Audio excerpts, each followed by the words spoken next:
हजरत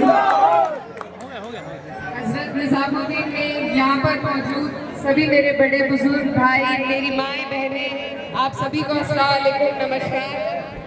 आज मैं बहुत दूर से आपके बीच में चलकर आई हूँ।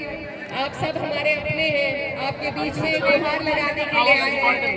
और ये गुहार सिर्फ हमारे फायदे की नहीं है, आप लोगों के फायदे की है, हमारे बच्चों के बेहतर मुस्तकबिल के लिए है। 5 तारीख को दिल्ली की जनता सरकार चुनने के लिए वोट करने जा रही है। मेरी आपसे यही अपील है कि जो लोग विकास की बात करते हैं, जो धरातल पर जिन्होंने आपको विकास करके दिखाया है, आज आपकी और हमारी जिम्मेदारी बनती है कि हम ऐसी पार्टी, आम आदमी पार्टी का साथ दें। क्योंकि अगर हम अपने बच्चों को शिक्षा के राह पर उनके लिए सुविधाएं देकर, उनकी परेशानियों को दूर कर उन्हें आगे बढ़ा सकते हैं, तो सिर्फ विकास के जरिए बढ़ा सकते हैं। और सिर्फ आम आदमी पार्टी ऐसी है जिसने दिल्ली में पिछले 10 साल में ऐसा विकास करके दिखाया है जो एक एक इंसान तक पहुंचा है। गरीबों की हिमायत की है, उनको सुविधाएं दी है, उनकी परेशानियों को दूर करने का काम किया है। शिक्षा की जो स्थिति यहाँ पर पहले थी, मैं यहीं से पढ़ी हूँ और मैं जानती हूँ। हमारी जब 10वीं की परीक्षा होती थी, हम सरकारी स्कूलों में जाते थे परीक्षा देने के लिए, तब के हालात में और आज अगर आप स्कूलों में जाकर देखेंगे तो जमीन आसमान का फर्क है। जब हम अपने बच्चों को बेहतर शिक्षा दिला सकते हैं, उन्हें बेहतर स्वास्थ्य दिला सकते हैं, उनके लिए बेहतर मुस्तकबिल का रास्ता चुन सकते हैं, तो हमें एकजुट होकर बिना बटे सिर्फ और सिर्फ अपने बच्चों के मुस्तकबिल के बारे में सोचना है, दिल्ली के बेहतराई के बारे में सोचना है, बाकी आपको और किसी चीज में नहीं पढ़ना। और मेरे बराबर में जो खड़े हैं, उन्होंने तो शिक्षा की क्रांति दिल्ली में लाने का काम किया है, जो पूरे देश में मिसाल बनी है। तो आप सबसे मेरी अपील है कि आप यहाँ से केवल एक विधायक नहीं, मनीष सिसोदिया जी के रूप में डिप्टी सीएम को चुनने जा रहे हैं। तो एक एक वोट आपका कामयाब तभी होगा जब वो एकजुट होकर आम आदमी पार्टी को पढ़ेगा।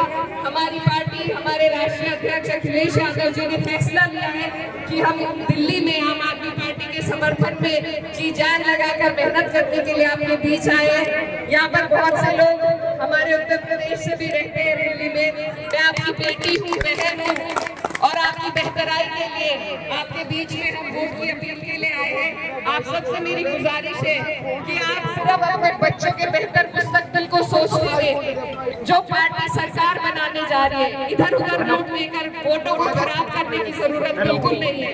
आप यहाँ से डिप्टी सीएम को चुनने जा रहे हैं, तो आप सबसे मेरी अपील है कि आप इन विकास के मुद्दों पर चुनाव लड़े। दूसरी पार्टियों को कहे कि उनका विकास का क्या एजेंडा है।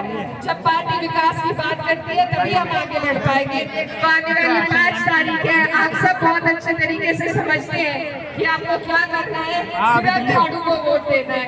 तो मैं आपसे वादा करने के लिए आई हूँ कि आप देंगे झाड़ू को वोट 5 तारीख को। आने वाले 5 तारीख है, आप डिप्टी सीएम के लिए मेरे बड़े भाई मनीष सिसोदिया जी को जगपुरा विधानसभा से झाड़ू के निशान का बटन दबाकर बड़ी तादाद में जिताने का काम करें। बहुत बहुत शुक्रिया, धन्यवाद और आप सबसे दुआओं की दरख्वास्त। एक रिक्वेस्ट आप सबसे है कि यहाँ पे मैं घूमता हूँ तो लोग कहते हैं कि हमारे कांग्रेस के कैंडिडेट को हम वोट करें या ना करें, कुछ असमंजस में कोई रहता है। मैं एक चीज कहना चाहता हूँ कि आज की तारीख में कांग्रेस का कैंडिडेट जीत नहीं रहा, वो केवल आम आदमी पार्टी के वोट का खेल है। आज कांग्रेस को वोट देने का मतलब है बीजेपी को जिताने के लिए वोट देना। जो भी सोचते हैं कि फरासुरी साहब को वोट देना है या कांग्रेस को वोट देना है, वो ये मान के वोट देना कि आप फरासुरी साहब को एमएलए बनाने के लिए नहीं, बीजेपी का गुंडा एमएलए बनाने के लिए वोट कर रहे हो।